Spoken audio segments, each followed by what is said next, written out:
World top 100% scholarship తో admission పొందాలి అనుకున్న India top competitive exams IIT NEET IAS design law group 1 government jobs etcetera guidance కావాలి అన్న India and world top universities లో medicine law finance join అవ్వాలన్నా students and parents కి career counselling కావాలన్నా మీ కెరియర్ డెసిషన్ డబుల్ చెక్ చేసుకోవాలి అనుకున్న 25 years experience doctor Satish IRSC గారిని సంప్రదించండి. హాయ్ హలో నమస్తే, వెల్కమ్ టు ప్రైమ్ 9 విద్యా ఉద్యోగ అవకాశాల కార్యక్రమం.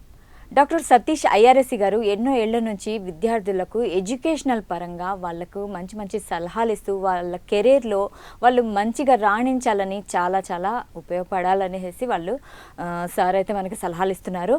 సార్ అయితే మనతో పాటు మన స్టూడియోలో ఉన్నారు. So let's welcome sir. నమస్తే సార్. నమస్తే అండి. సార్ ఈరోజు ఇప్పటి టాపిక్ వచ్చేసి విద్యార్థులు బీటెక్ అండ్ యూజీ తర్వాత ఐఏఎస్ ఐపీఎస్ అండ్ బిజినెస్ పెట్టాలనుకొని వాళ్ళకి అవగాహన లేక సరైన కాలేజీల్లో వాళ్ళు జాయిన్ అవ్వలేక చాలా ఇబ్బందులు అయితే పడుతున్నారు. వాళ్ళకి ఎలాంటి సలహాలు ఇస్తారు సార్ మీరు? ఇది కూడా సొసైటీ బాగా ఫేస్ చేస్తున్న ప్రాబ్లం అండి.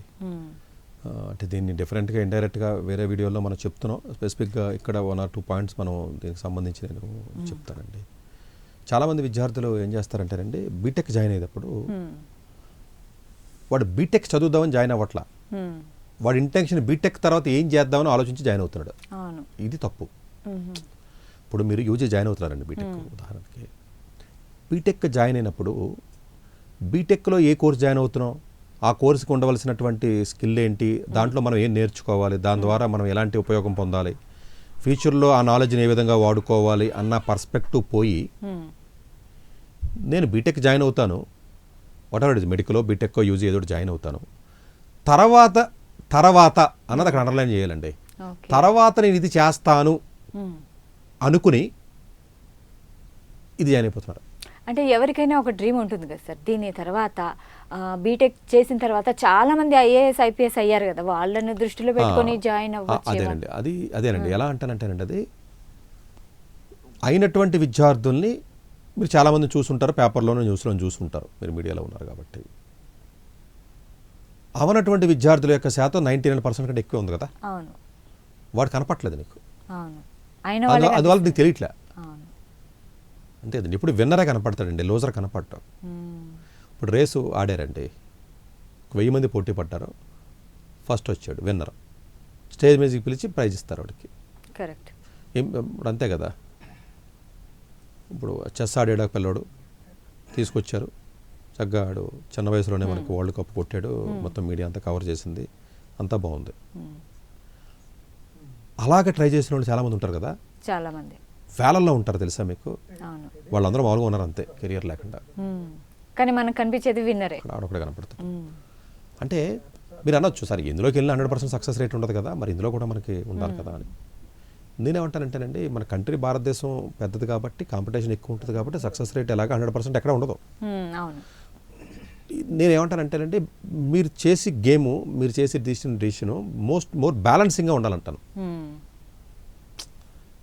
బ్యాలెన్సింగ్ ఎలా ఉండాలంటే, మీరు ఒక పని చేస్తున్నప్పుడు మిడిల్ క్లాస్ ఫ్యామిలీస్ వాళ్ళకి సంబంధించి మాట్లాడుతున్నాను. అది కొంచెం ఫైనాన్షియల్గా ఇబ్బంది ఉండి కొంచెం మిడిల్ క్లాస్ ఫ్యామిలీస్ని దృష్టిలో పెట్టుకుని మాట్లాడుతున్నాను. అంటే ఎక్కువగా నా వీడియోలో వాళ్ళని దృష్టిలో పెట్టుకుని చెప్పి మాట్లాడుతాను నేను. ఎలా ఆలోచించాలంటేనంటే, బీటెక్ తర్వాత ఇంకొకటేదో చదువుతాను, ఇంకొకటేదో చేస్తాను అనుకుని ఈ బీటెక్ని పాడు చేసేస్తున్నారు. ఈ పాడు చేసేయడం వల్ల ఇది నాకు ఎలాగ అవసరం లేదు కదా, నేను ఎలాగ బిజినెస్ చేస్తాను కదా, ఆ బిజినెస్కి దీంతో పని ఏంటి అంటే ఒక గ్రాడ్యుయేషన్ కావాలని చేస్తున్నారు అంతే. ఎప్పుడైతే అలాగ ఒక ఇంటెన్షన్తో, ఒక క్లారిటీతో, లేకపోతే ఒక ఫోకస్గా లేకుండా ఎప్పుడైతే గ్రాడ్యుయేషన్ జాయిన్ అయ్యాడో, ఈ 4 సంవత్సరాలు వీడి వీక్నెస్లకి, బ్యాడ్ హ్యాబిట్స్కి అలవాటు పడిపోతాడు. ఎందుకని ఇది ఎలాగ నాది కాదు కదా డిగ్రీ, అంతే కదండి. ఈ డిగ్రీ నాది కాదు కదా, నేను మెకానికల్ ఇంజనీరింగ్ చదువుతున్నాను, మెకానికల్ ఇంజనీరింగ్తో నాకు పనే ఉంది, నేను ఐఐఎంకి వెళ్ళి నేను ఐఐఎంకి వెళ్ళి ఎంబీఏ చదువుదాం అనుకుంటున్నాను కదా, నాకు దీంతో పని ఏంటి అని ఈ మెకానికల్ చదవడం. ఆడి ఉద్దేశం ఏంటి, నేను ఐఐఎంకి వెళతాను అండర్లైన్ చేయాలి. ఇక్కడ వెళ్ళాడు, ఎవడెళ్తాడో మీరు చూసినాడు ఎవడంటే, ఈ మెకానికల్ ఇంజనీరింగ్ కూడా బాగా చదివి, ఇందులో కూడా మంచి ఫస్ట్ మార్కులు తెచ్చుకొని, ఇందులో కూడా మంచి స్ట్రాంగ్ పర్సన్ అయి ఉంటే, వీడికి ఆల్రెడీ హార్డ్ వర్క్ చేయడం అలవాటు అయి ఉంటుంది కాబట్టి, లేజినెస్ ఉండదు కాబట్టి, నెగ్లిజెన్సీ లేదు కాబట్టి, ఫోకస్డ్ మైండ్ సెట్ కాబట్టి, సేమ్ టెంపోలో క్యాట్ ఎగ్జామ్ కూడా ప్రిపేర్ అవుతాడు, క్యాట్లో కూడా వస్తుంది, చక్కగా ఎంబీకి వెళ్తాడు.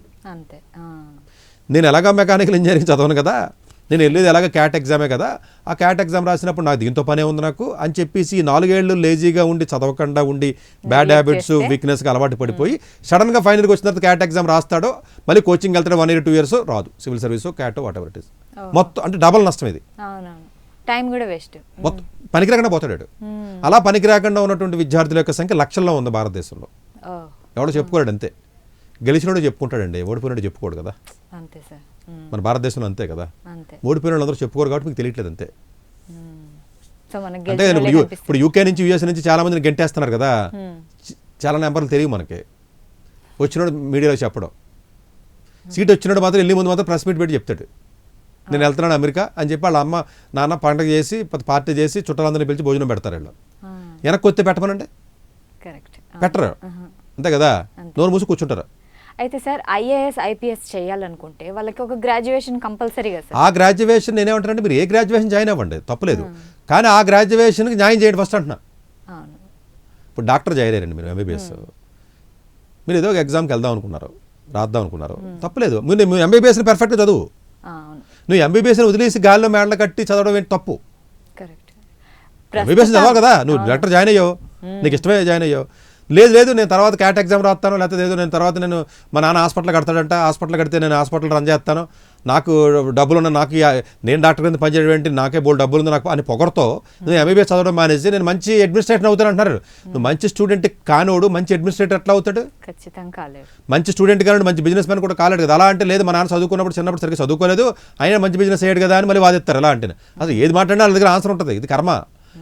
ఇప్పుడు నేను కొన్ని చెప్పగలుగుతున్నాను, నేను ఇంకా చాలా క్వశ్చన్లు వాళ్ళ దగ్గర ఉంటాయి, అటన్నిటికీ నేను ఆన్సర్ చెప్పగలను. బట్ ఏంటంటే ఇప్పుడు మీరు ఏది అడిగినా అడిగిన ఒక ఆన్సర్ ఉంటుంది. పేరెంట్స్ మా దగ్గరికి వస్తారు కదండి, నువ్వు ఏది అడుగు వెంటనే ఒక ఆన్సర్ చెప్తాడండి, ఆన్సర్ లేని క్వశ్చన్ ఉంటుంది వాళ్ళకి. ఇది వాళ్ళ గ్రేట్నెస్, అంతే, మనం ఏం చేయలేము. అది ఈ పేరెంట్స్ యొక్క గ్రేట్నెస్ అండి. అంటే వాడు ఏంటంటే నేను బాగా తెలివైన అని చెప్పేసి అనుకుని ఆన్సర్ చెప్తా ఉంటాడు అనమాట. అంటే లేదంటే నేను చదువుకున్నప్పుడు అండర్ గ్రాడ్యుయేషన్ సరిగ్గా చదువుకోలేదు, నేను పైపైన తిరిగాను, నాకు లోకజ్ఞానం బాగా వచ్చింది, జనాలను బాగా అర్థం చేసుకున్నాను, చదువు రాకపోయినా కూడా సరిపోయింది, వ్యాపారం చేస్తున్నాను అంటున్నాడు. అప్పుడు నడిచినాయండి. ఇప్పుడు అంతా టెక్నాలజీ వచ్చింది, వ్యాపారాల్లో మార్పులు జరిగినాయి, కొత్త రకాల వ్యాపారాలు వస్తున్నాయి. ఇవన్నీ మన యొక్క మారుతున్నాయి కదండి, తరాలు మారుతున్నాయి, ఐడియాలజీస్ మారుతున్నాయి, బిజినెస్లో ఉన్న రూపురేఖలు మారుతున్నాయి. ఎవడ పడతాడు బిజినెస్ చేసే పరిస్థితి ఇప్పుడు మార్కెట్లో లేదు, కాంపిటీషన్స్ మారినాయి. ఇవన్నీ దృష్టిలో పెట్టుకుని మాట్లాడాలి తప్ప సతీష్ గారు ఏదో అన్నారు కదా అని చెప్పేసి వెంటనే ఆన్సర్ చెప్పేయడం వల్ల నాకే నష్టం. ఇట్లాంటి పనులు చేయకూడదండి. అందుకని బిజినెస్ చేస్తానని చెప్పేసి చాలామంది తల్లిదండ్రులు, డబ్బులు ఉన్న వాళ్ళు తల్లిదండ్రులు పొగరుతో పిల్లల్ని ఎఫ్కాయ్ బిజినెస్ స్కూల్లో నేను బీబీఏ చేస్తాను, లేకపోతే అక్కడెక్కడో గీతం కాలేజ్ ఉందంటే అక్కడ ఏదో బీబీఏ చేస్తాను, చదివిన తర్వాత బాబాయ్ బిజినెస్ చేస్తారు కదా, ఒకరి దగ్గర పనిచేయడం ఏంటి, ఇది పొగరుతో అని మాట్లాంటిది. ఒకరితో పనిచేయటువంటి ఎదవల్ల అసలు కనీస జ్ఞానం, ఒకరితో పనిచేయడం. పెద్ద సుందర పెద్ద కంపెనీస్లో సీఈఓస్, బిలియనీర్స్ ఎవడైనానండి, you take it, Bill Gates దగ్గర నుంచి వారన్ బఫెట్ దగ్గర నుంచి ఎవరిది the most successful people in the earth mostly వాళ్ళందరూ కూడా అండి ఎక్కడో చోట వాళ్ళు ఉద్యోగం చేసుకున్నారో వాళ్ళ స్కిల్తో డెవలప్ చేసుకున్నారో, తర్వాత వాళ్ళ కష్టంతో పైకి వచ్చిన వాళ్ళు అండి. ఇలా డబ్బు ఉందన్న పొగరుతో బిజినెస్లు చేసి వచ్చిన వాళ్ళు ఎవడు లేడండి అసలు. కానీ ఉన్నాడని అనుకుంటున్నాడు. ఏమంటే నేను ఉన్నాను కదా అంటాడు. నువ్వు ఉంటాం వేరు, ఫస్ట్ జనరేషన్, సెకండ్ జనరేషన్. నేను ఉన్నట్టు మా పిల్లలు ఎందుకుంటారండి? కష్టం తెలిసినోడు నేను ఉంటాం వేరండి, వాడు ఎందుకుంటారు? అలా ఉండరన్న విషయాన్ని ఎంత తొందరగా గుర్తిస్తే అంత మంచిది. నా దగ్గర డబ్బులు ఉన్నాయి కదా, నేను పోజ్ చేసి ఇస్తాను, నా దగ్గర వ్యాపారం ఉంది కదా, నేను వ్యాపారం ఇస్తాను, నేను కష్టపడి వ్యాపారం ఇస్తాడు, బాగా బతుకుతాడు. చచ్చిపోయిన తర్వాత నువ్వు చూడవరా బాబు, వాళ్ళు అలాగే చేయరే. ఏదో ఒక బెట్టింగ్ గేమ్ అలవాటు చేసుకుని, ఏ మందో తాగుడో పబ్బా అలవాటు చేసుకుని మధ్యాహ్నం కల్లా చేస్తారు. అది 1000 కోట్లు ఇచ్చినా కూడా. అంటే వాళ్ళకి సీరియస్నెస్, డిసిప్లిన్ లేనివాడికి ఏ ఇచ్చిన ఉపయోగం ఏం లేదండి. కరెక్టే సార్. అంటే ప్రెసెంట్ ని మీరు బాగా చదివి ఫ్యూచర్ గురించి తర్వాత బాగా చదవడాన్ని ఇండైరెక్ట్ గా డిసిప్లిన్, పంక్చువాలిటీ కూడా దాంట్లో కలిసిపోయి. బాగా చదవడంలోనే అన్ని ఉన్న మీనింగ్. పంక్చువాలిటీ కానీ అనుకోండి, డిసిప్లిన్ అనుకోండి, లేకపోతే సీరియస్నెస్ అనుకోండి, ఫోకస్ అనుకోండి, ఒక కన్సిస్టెన్సీ అనుకోండి, పేషెన్సీ అనుకోండి, ఇవన్నీ కలిసిపోయినాయి అందులో.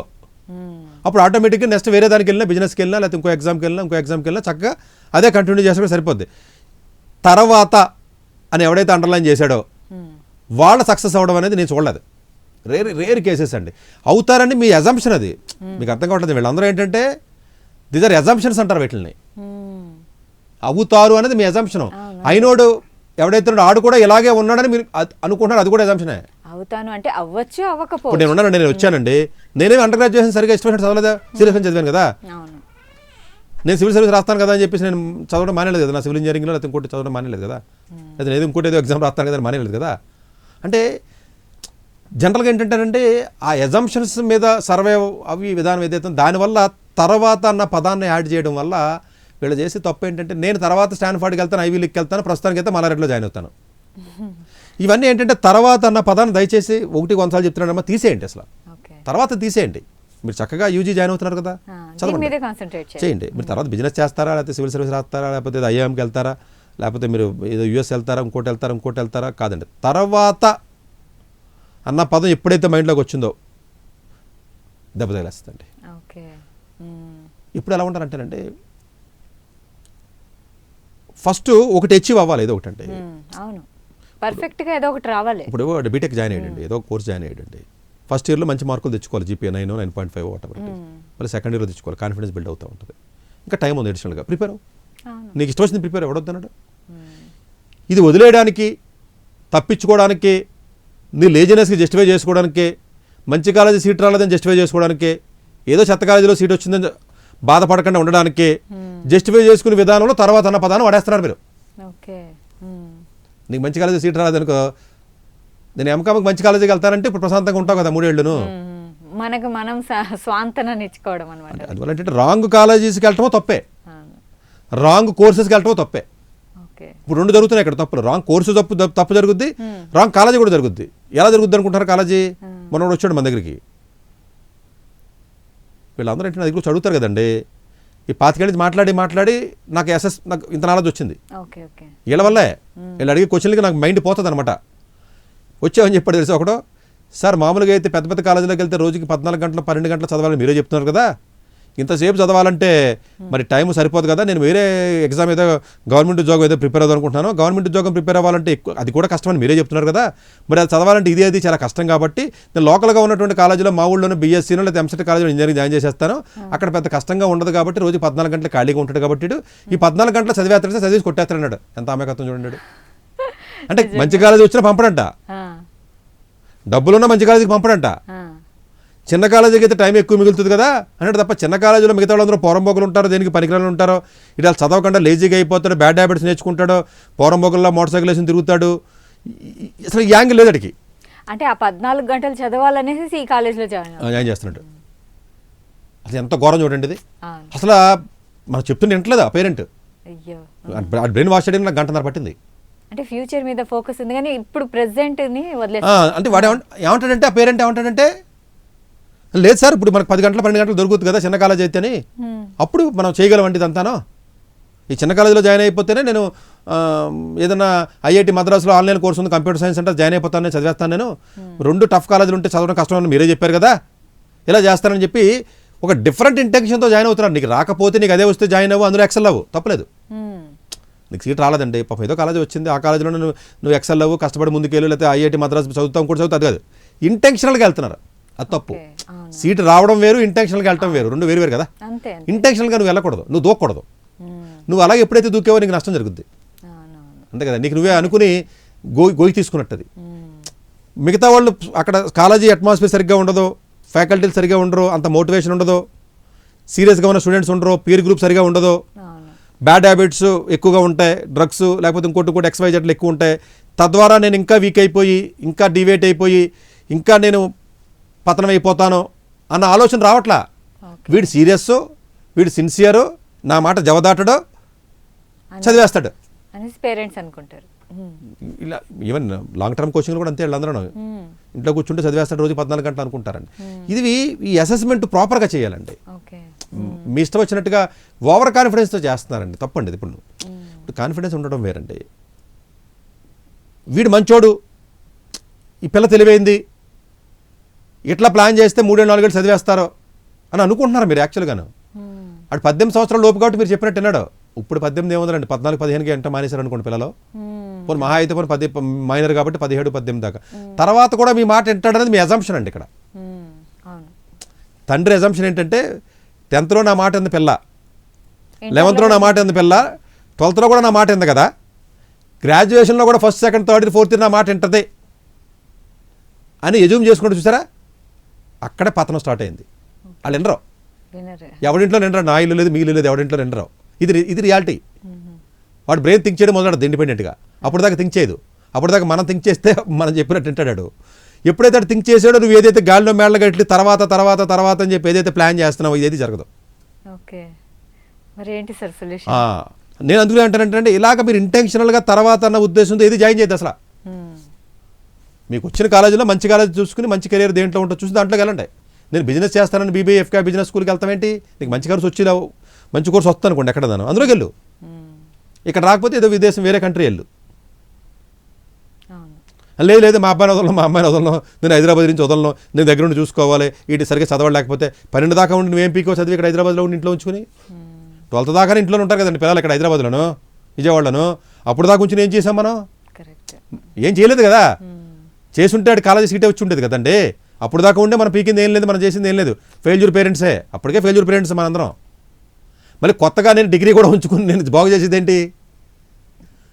ఆల్రెడీ ఫెయిల్ అయ్యావు కదా. ఇప్పుడు నిజంగా సక్సెస్ఫుల్ అయితే నీకు మంచి కాలేజీ సీట్ అయితే వెళ్ళిపోదు. నువ్వు మంచి కాలేజీ రాలేదు, సీటు రాలేదు, ఫెయిల్యూర్ అయిపోయి ఫాదర్ కింద అయినా నేను ఇక్కడే ఉంచుకుంటానంటాడు. వాళ్ళు ఏంటో అర్థం కాదు. అది తప్పండి యాక్చువల్గాను. నిజంగా అంత గొప్ప పేరెంటింగ్ చేసినోడు అయితే ఇప్పుడు 11th 12th చేసేయాలి కదా మనం అందరం. అప్పుడు ఫెయిల్ అయ్యి మళ్ళీ నేను ఇంకా 4 ఏళ్ళు ఉంచుకుంటానంటే ఇంక ఉపయోగం ఉంది. అప్పటికే ఆల్రెడీ డిబేట్ అయిపోయారు వాళ్ళు. సో అందువల్ల ఏంటంటే తర్వాత అన్న పదాన్ని ఎప్పుడైతే మీరు మనసులో వేసారో మీకు మనసు ప్రశాంతంగా ఉండడానికి వేసుకుంటున్నారు. అది మీకు మనసు ప్రశాంతంగా ఉండాలంటే ఏదో వేసుకోవాలి కదా. లేదు ఇప్పుడు ఏదో జరిగింది పీజీ పర్ఫెక్ట్గా మనం ప్లాన్ చేద్దాం, లేకపోతే తర్వాత బిజినెస్ చేద్దాం, ఇంకోటి చేద్దాం.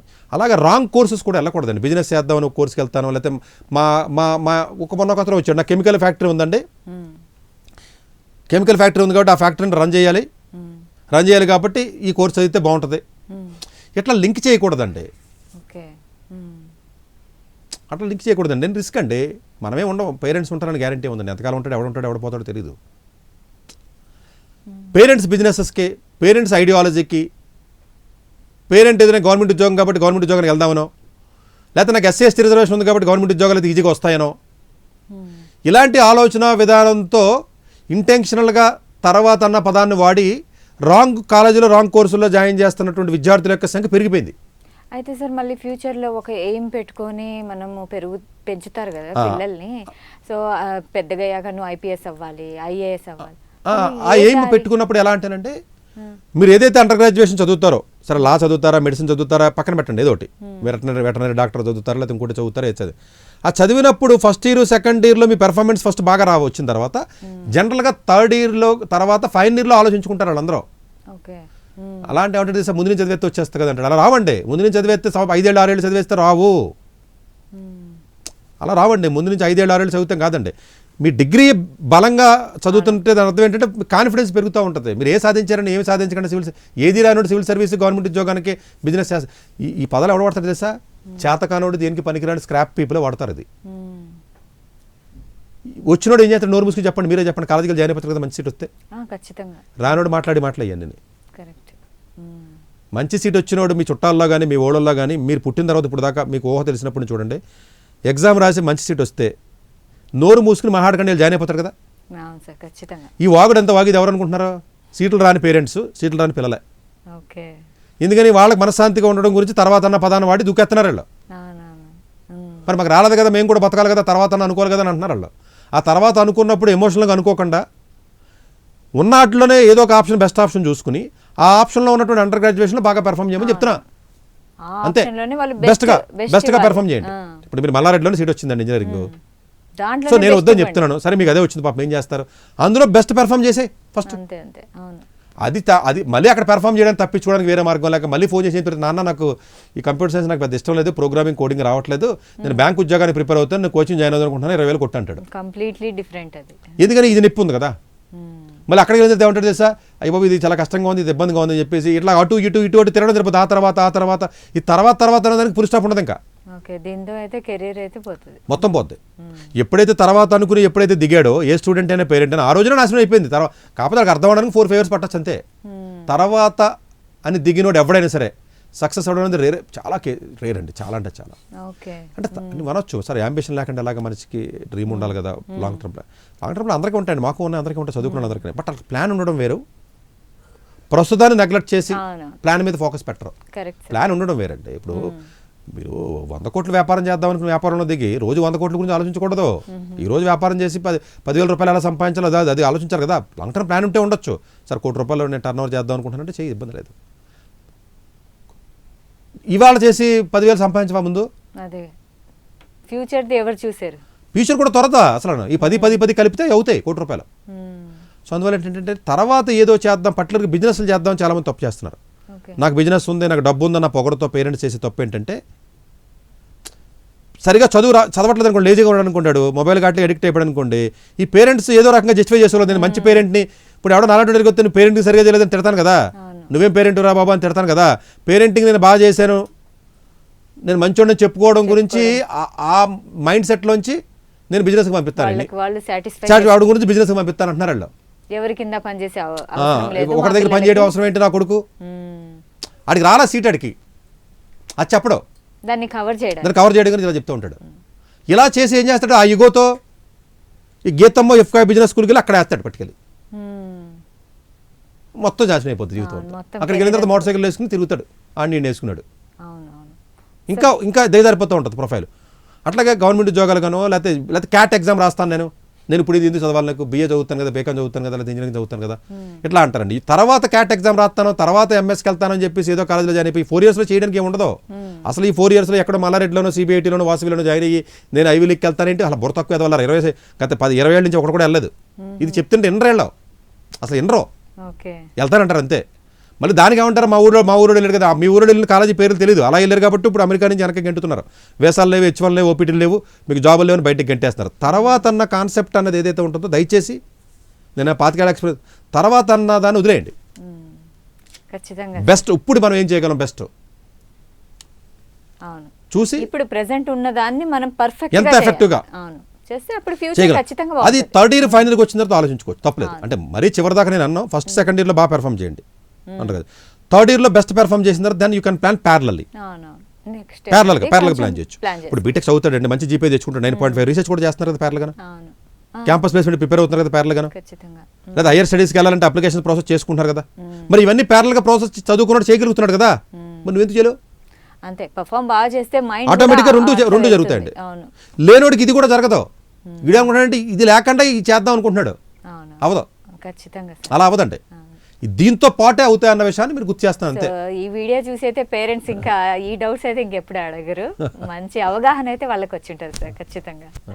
సో చూసారు కదా, so thank you so much sir, మీ వాల్యుబుల్ టైం ఇచ్చారు. ఇది ఇవాల్టి కార్యక్రమం, ఇంకో కార్యక్రమంలో మళ్ళీ కలుద్దాం. Until then keep watching Prime Nine. నిజం ఇదే మైజం. డాక్టర్ ఏ సతీష్ గారు ఏపీ తెలంగాణ విద్యార్థులకు సుపరిచితమైన పేరు.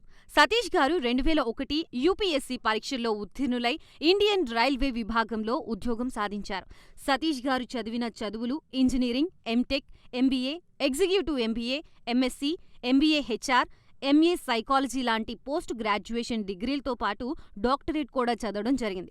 డాక్టర్ సతీష్ గారు నిరంతర విద్యార్థి. అలాగే సతీష్ గారు పలు ప్రతిష్టాత్మక కాంపిటేటివ్ పరీక్షల్లో యూపీఎస్సీ నిర్వహించే సివిల్ సర్వీసెస్ పరీక్షల్లో 159వ ర్యాంక్, అలాగే ఇంజనీరింగ్ సర్వీస్లో 24వ ర్యాంక్, గేట్ ఎగ్జామ్లో 4వ ర్యాంక్, క్యాట్ ఎగ్జామ్లో 99.8%, జీమాట్ ఎగ్జామ్లో 760 స్కోర్, ఇలా పలు కాంపిటేటివ్ ఎగ్జామ్స్లో మొదటి ప్రయత్నంలోనే ఎన్నో ర్యాంకులు సాధించారు. ఇన్ని క్వాలిఫికేషన్స్, డిఫరెంట్ కాంపిటేటివ్ పరీక్షల్లో ర్యాంకులు సాధించిన వ్యక్తులు మన ఇండియాలో చాలా అరుదని చెప్పాలి. ఇలాంటి ఎకాడమిక్ల పరంగా, కాంపిటేటివ్ల పరంగా ఇన్ని ర్యాంకులు సాధించడంతో పాటుగా గవర్నమెంట్ ఉద్యోగం చేస్తూ పలు అవార్డులు తీసుకున్నారు. సతీష్ గారికి జనరల్ మేనేజర్ అవార్డు జోనల్ లెవెల్లో, ఆల్ ఇండియా లెవెల్లో నేషనల్ లైఫ్ టైమ్ అచీవ్మెంట్ గుర్తింపులు దక్కాయి. అప్రిసియేషన్ ఆఫ్ ప్రెసిడెంట్ ఇండియా నుంచి గానీ life time Seva Sri award from Andhra Pradesh మంత్రుల నుంచి అందుకున్నారు. వీటితో పాటు పలు రకాల అవార్డులు అందుకున్నారు. ఎన్నో ప్రతిష్టాత్మక ఆర్గనైజర్స్ సంస్థలో పర్మనెంట్ మెంబర్గా ఉన్నారు. కష్టపడి పైకి వచ్చిన వ్యక్తి కావడం వల్ల గత 20 సంవత్సరాల నుంచి ఎంతో మంది చిన్నపిల్లల దగ్గర నుండి 5, 6 తరగతి విద్యార్థుల నుంచి పెద్ద పెద్ద పీజీ, పీహెచ్డీ కాలేజీలకు వెళుతూ విద్యార్థులకి అవగాహన కల్పిస్తూ ఉంటారు. ప్రతి విషయంపైన డాక్టర్ సతీష్ గారు స్పష్టమైన అవగాహన కలిగి ఉన్నారు. డాక్టర్ సతీష్ బలంగా నమ్మే సూత్రం ఏంటంటే అవేర్నెస్ ఈజ్ ఎవ్రీథింగ్. మనిషికి అవేర్నెస్ ఉంటే ఏదైనా సాధించగలరు. ఒక్క మోటివేషన్తోనే కాదు, ఏది చెయ్యాలి, ఏది చేయకూడదు, ఎలాంటి డెసిషన్ తీసుకోవాలనే విషయాలపై, ముఖ్యమైన విషయాలపై అవగాహన కల్పిస్తూ ఉంటారు. అలాగే గవర్నమెంట్, ప్రైవేట్ జాబ్లే కాకుండా ప్రపంచ దేశాల్లోని జాబ్స్ పై కూడా అవగాహన కల్పిస్తూ ఉంటారు.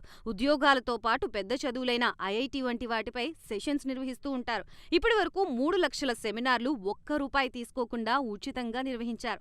ఇందులో భాగంగా మన ప్రైమ్ 9 ద్వారా విద్యార్థులకి మోటివేషన్ ఇవ్వడానికి మీ ముందుకొస్తున్నారు డాక్టర్ సతీష్ గారు. వరల్డ్ టాప్ 100% స్కాలర్షిప్ తో అడ్మిషన్ పొందాలి అనుకున్న India's top competitive exams IIT, NEET, IAS, design, law, group 1 government jobs etcetera guidance కావాలి అన్నా, India and world top universities లో మెడిసిన్, లా, ఫైనాన్స్ జాయిన్ అవ్వాలన్నా, స్టూడెంట్స్ అండ్ పేరెంట్స్ కి career counselling కావాలన్నా, మీ కెరియర్ డెసిషన్ డబుల్ చెక్ చేసుకోవాలి అనుకున్న 25 years experience doctor Satish IRSC గారిని సంప్రదించండి.